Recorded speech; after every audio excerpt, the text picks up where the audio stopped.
नमस्कार। चलिए आज एक सफर पर चलते हैं, एक ऐसी प्राचीन कहानी की दुनिया में जो हमें शक्ति के असली मायने समझाएगी। ये बुद्ध के पिछले जन्मों से जुड़ी एक जातक कथा है, एक ऐसी कहानी जो हमें सिखाती है कि सच्ची ताकत आखिर होती क्या है। तो इस कहानी की शुरुआत एक बहुत ही दिलचस्प सवाल से करते हैं। सोचिए, जब दो बड़ी शक्तियां, दो महान हस्तियां एक ही रास्ते पर आमने सामने आ जाएं, तो किसे झुकना चाहिए, कौन पीछे हटेगा? हमारी कहानी के केंद्र में हैं दो महान राजा। एक तरफ थे काशी के राजा ब्रह्मदत्त और दूसरी ओर थे कौशल के राजा मल्लिक। दोनों ही अपने अपने राज्यों में बहुत शक्तिशाली थे। दोनों का बहुत मान सम्मान था और कोई भी किसी से कम नहीं था।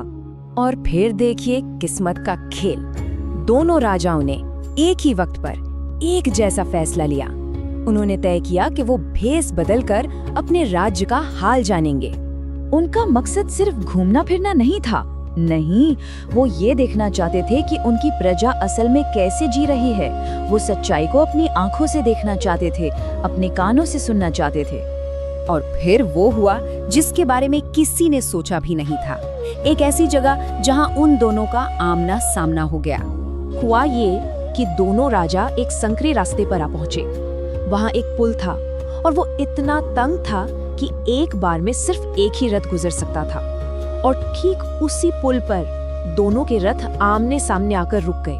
अब तो भाई दोनों सारथी एक दूसरे पर हावी होने लगे। कौशल के सारथी ने चिल्लाकर कहा, रास्ता छोड़ो, हमारे महाराज पहले जाएंगे। तो काशी के सारथी ने भी पलटकर जवाब दिया, हिम्मत कैसे हुई, तुम्हारे राजा को ही इंतजार करना होगा। जब पद और ताकत की धौंस से कोई बात नहीं बनी तो उन्होंने एक नया रास्ता निकाला। एक ऐसा रास्ता जो ताकत से नहीं बल्कि किरदार से तय होना था। सबसे पहले उन्होंने उम्र की तुलना की।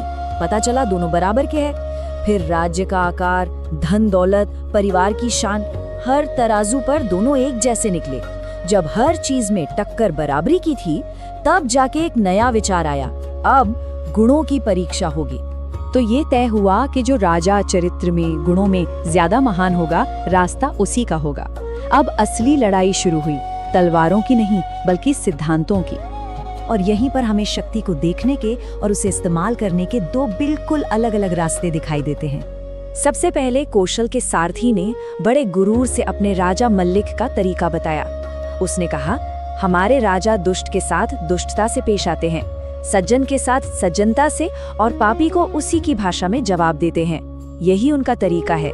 मतलब उनकी नीति एकदम सीधी थी, जैसे को तैसा, दुनिया जैसी है उसे वैसा ही आईना दिखा दो। लेकिन काशी के राजा ब्रह्मदत्त का रास्ता वो इससे बिल्कुल अलग था। उनके सारथी ने शांति से कहा, मेरे राजा क्रोध को करुणा से जीतते हैं, बुराई पर अच्छाई से विजय पाते हैं, कंजूसी को उदारता से हराते हैं और झूठ का जवाब हमेशा सत्य से देते हैं।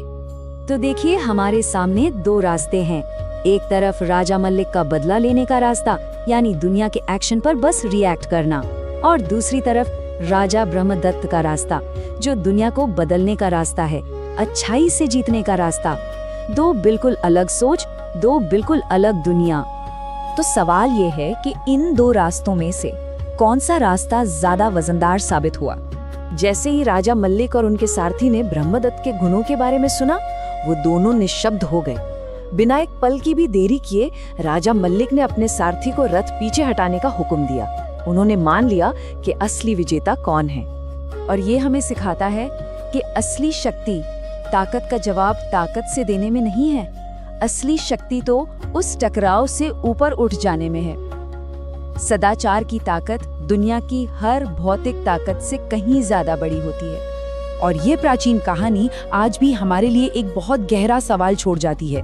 एक लीडर के तौर पर क्या बेहतर है, दुनिया जैसी है बस उसे वैसा ही आईना दिखाते रहना, या फिर अपने गुणों की रोशनी से उसे बदलने की एक नई राह दिखाना?